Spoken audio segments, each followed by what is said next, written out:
আজকে বানালাম শীতের জন্য একদম পারফেক্ট গরম সুপি থুকপা। এই থুকপা শীতকালে যেমন খেতেও ভালো লাগে, তেমন এটি শরীরকে জ্বর সর্দি কাশির থেকেও ভালো রাখে। তাহলে চলুন দেখে নিই রেসিপিটা। থুকপা বানানোর জন্য লাগবে কিছু সবজি। থুকপাতে যতটা পরিমাণে যত রকমের সবজি দেওয়া যায় ততটাই ভালো হয়।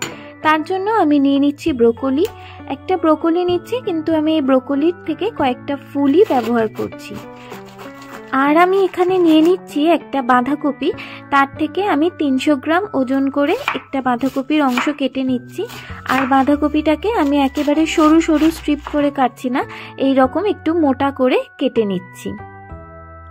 আর নিয়ে নিচ্ছি একটা গাজর। গাজরটাকে আমি এরকম করে 3 কোনা শেপ করে কেটে নিচ্ছি।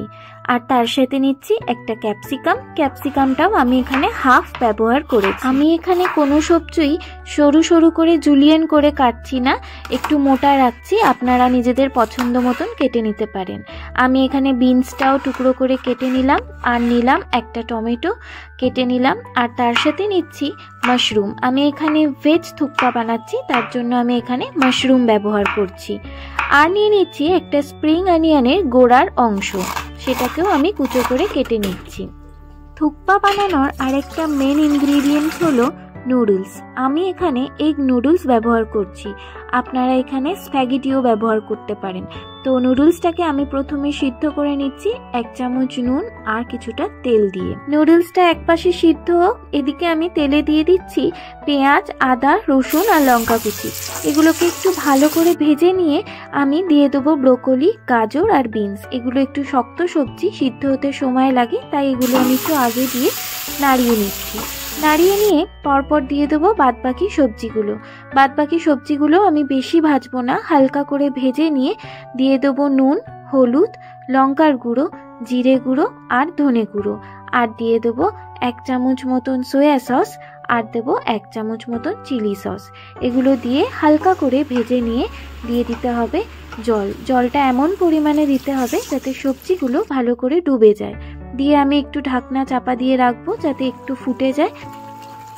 আমার এই থুকপার স্যুপটা ভালো করে ফুটে উঠেছে আর সবজিগুলো ভালো করে সিদ্ধ হয়ে গেছে। এবার আমি ওপর থেকে ধনেপাতা কুচি, স্প্রিং অনিয়ন কুচি আর অর্ধেক একটা লেবু ভালো করে চিপে দিচ্ছি। এতে থুকপার মধ্যে খুব সুন্দর একটা গন্ধ বেরোবে। সবার শেষে আমি দিয়ে দিচ্ছি গোলমরিচের গুঁড়ো আর 1 টুকরো বাটার দিয়ে কিছুক্ষণ ঢেকে রাখছি। আর এদিকে নুডলসটাও সিদ্ধ হয়ে গেছে। সমস্ত কিছু এবার গরম গরম পরিবেশন করতে হবে। আমি এখানে একটা বোলের মধ্যে থুকপাটা সার্ভ করে নিচ্ছি। তার জন্য আমি প্রথমে নিয়ে নিচ্ছি নুডলসটাও গরম থাকতে হবে। আর নুডলসের ওপরে আমি থুকপার স্যুপটা দিয়ে দিচ্ছি। সমস্তটাই গরম গরম হলে খুব খেতে ভাল লাগবে। আমার এই থুকপা স্যুপের রেসিপিটা কেমন লাগলো আমাকে অবশ্যই জানাবেন। আর আপনারাও শীতের দিনে বাড়িতে অবশ্যই এই রেসিপিটা একবার ট্রাই করবেন।